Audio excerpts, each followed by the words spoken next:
In this overlanding video, you'll see a younger guy who thinks he's cooler than the fawns. And you'll see an older guy running in the forest. And you'll see a middle-aged guy who forgot where he parked.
Our trip got started just outside of Mojave, California, a few miles up the road. We hung a left into the desert and started climbing up these mountains, taking us kind of the long way into the Jawbone Canyon area and up into the Sequoia National Forest. These roads are hard cut straight out of the side of the hills, and as you'll see here, we're actually passing right under the LA aqueduct system that crosses through Jawbone Canyon itself. It's a pretty interesting engineering system that they have out there, follows the contour of the land. and just makes for a fun ride through the area.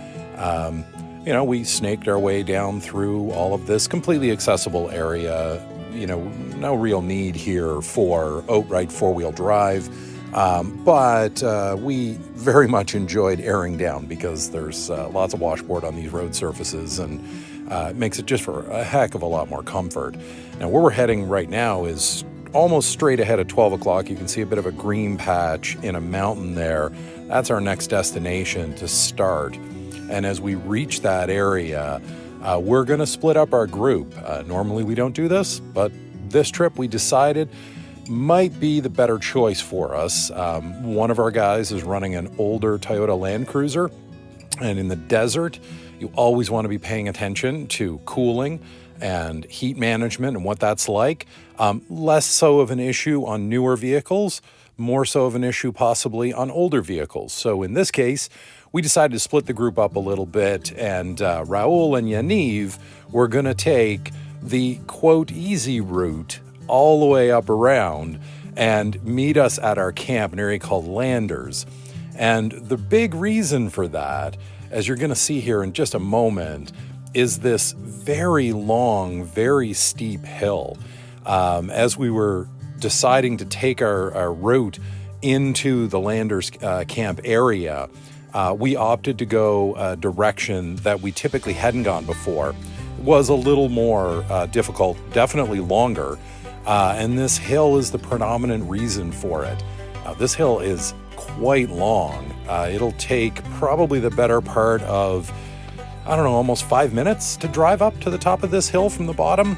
You'll hit angles of up to 30 degrees of incline crawling up here, so recommend four-wheel drive, all-wheel drive, or at the very least a locked rear axle to help with traction. It's just slow going. Get up there and you're literally on top of all the surrounding hills again. So you've come from the bottom right up to the top again.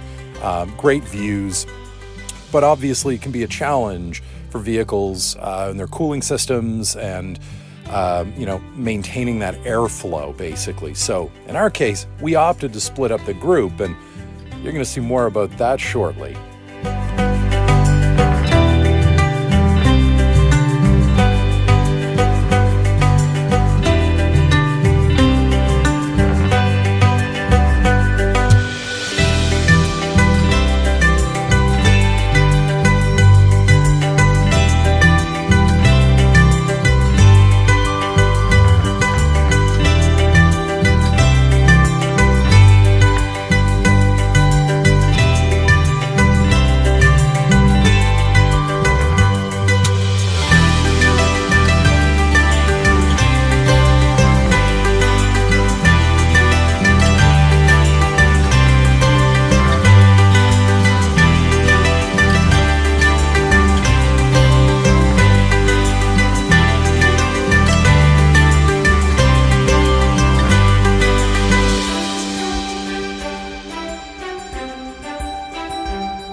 because I'm sure you've seen quite a bit of Joshua trees in this area, inhabiting this area. It's a high desert area.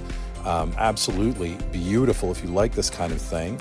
And it transitions into another shelf road looking down deep into a canyon. And this is predominantly the terrain that you're going to encounter on this drive that we took up to Landers Field. It's just fantastic area. We were very fortunate to have some cloud cover. Earlier in the day when we had started out, we were seeing temperatures 106, 108 degrees Fahrenheit outside. Fairly typical for, mid-August in the desert. And by the time we come over to this side, at this point, we're up at around 3,000, maybe 4,000 feet in elevation, in and out of these little canyons. But that cloud cover made a big difference, dropping our temperatures down into the low to mid 90s, making it, dare I say, a lot more comfortable for us running through this area. But absolutely magical in here in these forests of Joshua trees. They're all over the area in the Mojave Desert, and just cannot get enough of going out and exploring these areas.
So at this point, we are firmly in the Sequoia National Forest, elevation probably 6,000 to 6,500 feet. Beautiful area, great, shade if you want to stop and take a break in a lot of different areas, big open fields, beautiful views, just a fantastic run through the National Forest here. And in just a minute here, you're going to see what happened to Yaniv and Raul when they split off. They were taking the simpler road up to camp, and they found just a small bit of adventure on their way. Everybody was okay. There was no damage. It was pretty straightforward, but I'm really grateful that Yaniv threw the camera down and managed to capture this one. So still a little unclear how the Land Cruiser ended up, up to its axles here on the side of the road. But the guys did all the right things. They took care of it. And, in just a few minutes, they were back on the road again.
as we were approaching Landers Camp here, we were a little surprised. We were talking with the guys on the radio. We had figured they would already be at camp quite a bit in advance of us, 20, 30 minutes, maybe even more. And we were a little surprised to find out that they got there just 2 or 3 minutes ahead of us to ultimately claim our favorite location at Landers Camp. It's a great area. It's about 7,000 feet in elevation. Beautiful little spot here in the center that we were fortunate to grab. And we figured, all right, we were there early. It's a great time to maybe set up camp. The Pacific Crest Trail is approximately 10 minutes walk up the road from where we're located. So maybe we'd do some exploring. Maybe we'd just hang out. Or maybe we would get a start on a late lunch. And that's exactly where we went. Straight into the Snake Rivers Farms. These are the Wagyu beef Frankfurters from them. Not sponsored, just picked up a batch, cooked them up on the Scottle. Just a fantastic afternoon snack. And ultimately, because, we're out camping, we're having a good time, we're roughing it as it were, but we are not savages. We had to have charcuterie plates, naturally. Some great cheeses, some salamis, some prosciutto. And one of the guys brought his pet murder hornet. That was a bit uncomfortable, but we all figured it out. It was just a great time hanging out around camp with everybody. We got the campfire going later in the evening, obviously in accordance with all of the applicable laws of the time. And then we settled in for a little bit of astrophotography and hopefully was going to be a good night's rest.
So after what was a wonderful breakfast, as you saw, we decided we were going to go hit an area called Brown Meadow. We drove by there, a beautiful area, great opportunities for some camping. One side of Brown Meadow actually has a toilet. The other side does not. We checked both of them out, hung out, but thought, we want to drive for a little more today. And so we took off and ended up finding another spot that Kevin had seen. And here he is in his glory, relishing our praise for finding a great camp spot. And we just then hung out for the afternoon. Folks sat around and chatted. We took some photos of the valley that's over behind us. I grabbed my macro photography gear, went a bit crazy with everything in the local area, from the tree bark to the lichen on the rocks. Just really enjoyed scouting out the area. And probably around 5:30, maybe 6 p.m., temperatures had dropped down. It was in the mid 70s, and we decided to go for a hike. We actually went farther up the road, down into a valley, and came across the Pacific Crest Trail again, and then decided we'd come on back up and got back to camp just in time for the sunset and to capture a little bit of that. It was absolutely beautiful, just a fantastic, super quiet area. The night before at 4:30 in the morning, somebody had decided at the other campground to turn on a generator. That was slightly annoying. This night, none of that. It was just silence. Absolutely a perfect night out camping.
wonder why we head out into the desert. It's, hot or cold depending on the time of year.